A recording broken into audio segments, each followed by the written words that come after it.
David Jones, bonjour. Bonjour. Bienvenue dans le Buzz Média Orange Le Figaro. Je rappelle, vous êtes le directeur général du groupe Havas, qui est le numéro 5 mondial de la communication. Vous êtes cofondateur également de l'ONG One Young World, qui est un peu un Davos, on peut dire, entre guillemets, des jeunes. Tout à fait. Et également ancien conseiller de David Cameron. Et surtout, vous publiez, vous lancez demain à l'ambassade de Grande-Bretagne à Paris, mercredi soir. On a tous à y gagner, donc votre nouveau livre qui avait déjà été lancé, je crois, fin 2011 en anglais, donc c'est l'édition française. On a tous à y gagner. Comment est née justement l'idée de ce livre ? Je pense qu'on vit un énorme tournant, à la fois dans le monde et dans le monde du business. Et on rentre dans ce que j'appelle l'âge de sanction. Et ça veut dire qu'aujourd'hui, si on est un leader ou un dirigeant d'une entreprise, une entreprise même, si on ne se comporte pas de la bonne façon, les gens, grâce aux réseaux sociaux, peuvent sanctionner. Donc, on peut regarder ce qui s'est passé avec le printemps arabe, où les gens ont utilisé le Facebook pour descendre un régime. On peut regarder en Angleterre avec News International, où le journal News of the World était fermé grâce à la puissance de Twitter. On peut regarder l'amende record de BP la semaine dernière de 4,5 milliards de dollars. On peut regarder ici en France l'impact de la tweet mythique de la première dame de France, le mouvement des pigeons qui a complètement changé la position du gouvernement. Galliano, qui s'est créé lui-même des énormes problèmes, a perdu son boulot à cause de ce qu'il a fait. En fait, on vit maintenant dans un monde de transparence radicale. Ce livre s'adresse à qui justement? Est-ce que c'est aux leaders d'opinion, aux journalistes, aux hommes politiques, aux dirigeants d'entreprise? Je dirais un peu de tout. Le cœur du message, c'est pour le business et le monde du marketing. Et c'est un message pour le business de dire qu'on doit mettre la responsabilité sociale de l'entreprise au cœur et pas le laisser dans un coin.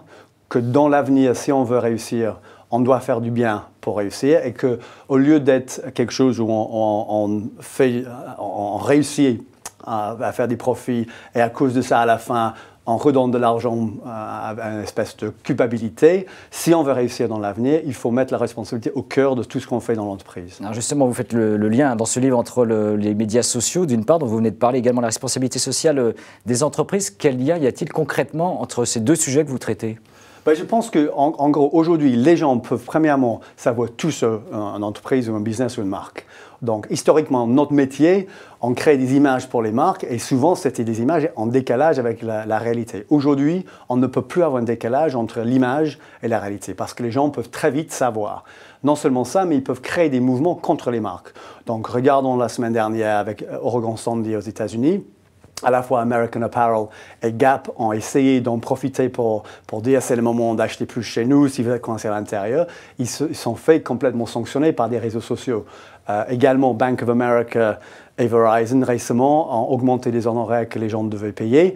Il y avait une révolution dans le monde des réseaux sociaux. Ils ont tous les deux arrêté en disant « OK, fini avec ça ». Donc les gens ont maintenant le pouvoir de sanctionner. Ils ont aussi le pouvoir de soutenir. On voit beaucoup d'entreprises maintenant, comme les Chipotle, comme les Patagonia, qui sont en train de surperformer leurs concurrents parce qu'ils ont mis la responsabilité au cœur de leur marque.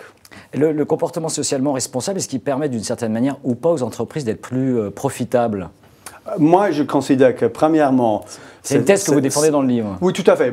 Si on regarde les chiffres d'Accenture, ils ont fait une étude avec les 50 sociétés les plus responsables, selon la définition, qui ont une performance de 16% meilleure sur le marché boursier que le Fortune 1000, le Fortune 1000. Nous, dans le sondage, dans le Meaningful Brands, qui est une étude qu'on fait sur 50 000 consommateurs avec Havas, exactement la même chose. La performance des sociétés Meaningful, c'est beaucoup plus... Donc, c'est concrète. Et c'est financier. Et on voit, par exemple, on prend Unilever, le patron d'Unilever, Paul Polman, il dit qu'il a mis ça au cœur, mais il veut doubler les chiffres d'affaires d'Unilever, mais tout en réduisant par la moitié l'impact sur l'environnement. Donc je pense que ce n'est pas un argument de dire ça, de faire ça parce que c'est bien de le faire, c'est parce que dans l'avenir, ce sera impossible pour moi de bien réussir sans bien agir. Et est-ce que c'est la priorité justement des chefs d'entreprise et des entreprises aujourd'hui, alors que nous sommes en pleine période de crise et on voit plutôt la difficulté à gérer déjà, on va dire, la baisse de leur propre business et de leur cours de bourse? Moi, j'argumenterais que c'est exactement à cause de cette poursuite de le profit irresponsable qu'on a eu cette crise. C'est un peu comme si on voit un patient qui fume et qui attrape un cancer. Si on n'arrête pas de fumer, on peut enlever le tumeur, mais on aura un cancer dans 5 ou 10 ans de nouveau. C'est exactement la même chose. On a eu, pour le faire simple, le siècle dernier, on avait les ONG qui avaient des bonnes intentions, mais pas une très bonne exécution. On avait le business, surtout à la fin du dernier siècle, qui avait des très bonnes exécutions, mais pas des très bonnes intentions. On a besoin des deux. Alors vous disiez également que les réseaux sociaux allaient rendre le business meilleur. C'est une utopie ? Non, je pense pas du tout que c'est une utopie, et je pense qu'on voit chaque semaine un autre exemple de quelqu'un qui ne se comporte pas de la bonne façon, qui se fait descendre et sanctionner. Et donc je pense que c'est en train de pousser toutes les entreprises à vraiment réfléchir à leur rôle. Mais d'un côté, c'est un retour en arrière, parce qu'au début, si on retourne en arrière 100 ans, 150 ans, la plupart des grandes entreprises étaient créées pour faire du bien, pour ajouter quelque chose à la société. Je pense qu'on a un peu perdu le chemin à la fin de la dernière siècle, mais là, je pense que le business peut être une énorme solution dans un monde qui en a besoin. Eh bien, merci David Jones, merci d'être venu dans le Buzz Media. Donc je rappelle, on a tous à y gagner, en tout cas un message très positif. Et nous nous retrouvons dès demain avec un nouvel invité. Merci encore et très bonne journée. Merci beaucoup.